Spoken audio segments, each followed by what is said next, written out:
L'effondrement du pont de Gênes a révélé l'état critique de nombreuses infrastructures en Europe. C'est le cas du pont Leverkusen en Allemagne. Construit dans les années 60, ce pont traverse la région prospère de Rhénanie du Nord-Westphalie. Mais les camionneurs ne peuvent plus l'emprunter pour des raisons de sécurité. Une récente inspection a détecté une centaine de brèches dans ces structures en acier. La fermeture de ce pont était un signal important pour dire aux politiciens « Réveillez-vous ». Depuis, ils repensent aux moyens de financement et à la reconstruction des ponts. Maintenant, nous avons suffisamment de financement, mais c'est tard et nous faisons beaucoup de travaux, ce qui conduit à davantage d'embouteillages. L'ouverture d'un nouveau pont est prévue pour 2020. La fermeture de ce viaduc essentiel a eu des conséquences sur l'économie locale comme sur le trafic sur les autres ponts.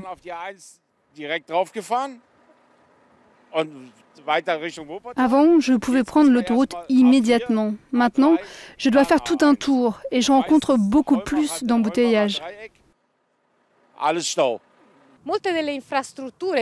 Beaucoup de structures construites en Europe entre les années 60 et 70 posent des problèmes de stabilité et de sécurité. Si d'un côté il y a un manque d'entretien, d'un autre côté, avec l'ouverture des frontières dans les années 90, l'augmentation massive du trafic a usé ces structures, faites pour supporter des poids moins importants.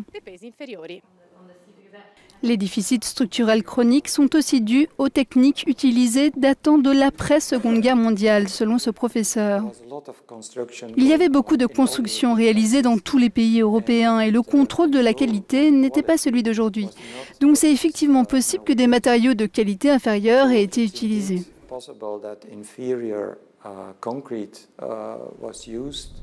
Pour contrôler la stabilité des infrastructures, l'espace fournit de l'aide.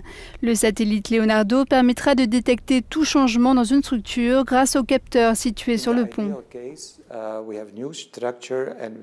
Dans l'idéal, nous aurons de nouvelles structures et nous installerons immédiatement des capteurs à l'intérieur. Pour tous les ponts qui restent, nous manquons de référentiels de l'état originel du pont, mais nous pouvons suivre son évolution.